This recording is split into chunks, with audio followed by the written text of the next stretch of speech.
పొంగనూరులో ఒకటి మిథున్ రెడ్డితో రాజకీయంగా అయితే రాజకీయంగా తేల్చుకోవాలి. కానీ రాళ్ల దాడులు, వాహనాల ధ్వంసం జరిగి దాన్ని సమర్థించుకునే కాన్సెప్ట్ చూడండి. ఎలాంటి అనుమతులు లేకుండా నేతిగుట్టపల్లి జలాశయం నిర్మించడమే కాకుండా భయపెట్టి రైతుల భూములు లాక్కుని అప్పటి మంత్రి ₹1 కూడా పరిహారం ఇప్పించలేదని పొంగనూరు మండలం తెలుగుదేశం పార్టీ అధ్యక్షుడు మాధవరెడ్డి ఆరోపించారు. పరిహారం విషయంపై న్యాయం చేయాలని ఎంపీని కలిసేందుకు వస్తే రెడ్డప్ప ఇంటిపై నుంచి వైకాపా కార్యకర్తలతో రాళ్లు రువ్వించారని చెప్పారు. దానివల్లే కానిస్టేబుల్ గాయపడ్డారన్నారు. న్యాయం అడిగేందుకు వస్తే రాళ్లదాడి చేస్తారని ప్రశ్నించారు. గతేడాది ఆగస్టులో చంద్రబాబుని పొంగనూరుకి రానివ్వకుండా పోలీసుల ద్వారా వైకాపా నేతలు అడ్డుకున్నారన్నారు.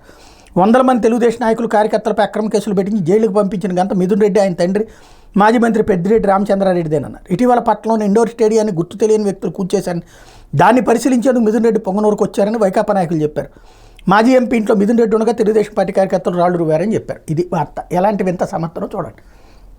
ఒకటి, అక్కడ పక్కాగా జలాశయానికి సంబంధించినటువంటి ఇష్యూ మాజీ మంత్రిది అంటే ఇప్పుడున్న మంత్రులు కదా అడగాల్సింది, నెంబర్ 1. రెండవది, ఒకవేళ మాజీ మంత్రి అంటే పెద్దిరెడ్డి దగ్గరికి కదా వెళ్ళాల్సింది, రెడ్డప్ప దగ్గరికి ఎందుకు వస్తారు? రెడ్డప్పకి ఏం చేస్తాడు ఆయన, మాజీ ఎంపీ?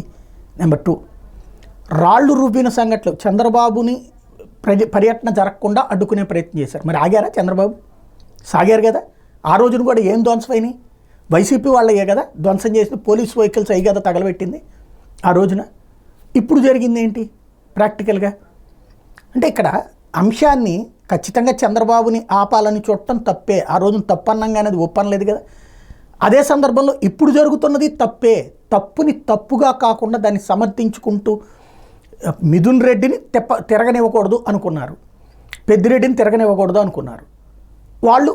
మిథున్ రెడ్డి అక్కడికి వచ్చి చూపించాడు కాబట్టి అతన్ని తరిమి కొట్టాలి అనుకున్నారు. జరిగింది అది విషయం.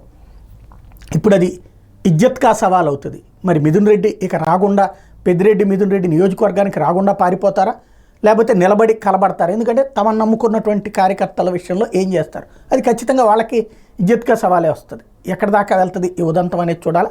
సమర్థించుకునే వార్తల మధ్యన అసలు వార్తలు చచ్చిపోతే వాస్తవం కనుమరుగవుతుంది.